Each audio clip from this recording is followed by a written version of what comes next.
अनधिकृत बांधकाम म्हणजे मंजूर आराखड्याचे उल्लंघन करून आणि सक्षम अधिकाऱ्यांची कोणती मान्यता अथवा मंजुरी न घेता केलेले बांधकाम. अशाच प्रकारचे काही वर्षांपासून असलेले रत्नागिरीतील मिरकरवाडा जेटीवरील अनधिकृत बांधकाम पाडण्याचे आदेश मत्स्य आणि बंदर मंत्री नामदार नितेश राणे यांनी काही दिवसांपूर्वी दिले.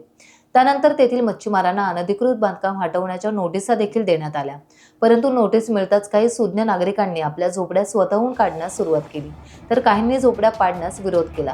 मात्र रत्नागिरीतील मत्स्य आणि बंदरे विभागाने पोलीस प्रशासनाच्या मदतीने आज पहाटेपासून अनधिकृत बांधकाम पाडण्यास सुरुवात केली आहे. यावेळी कोणताही अनुचित प्रकार घडू नये यासाठी मोठ्या प्रमाणात पोलीस बंदोबस्त ठेवण्यात आला.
टाइम्स डिजिटलला लाईक करा, सबस्क्राईब करा, शेअर करा आणि बेल आयकॉन दाबायला विसरू नका. पाहत रहा टाइम्स डिजिटल.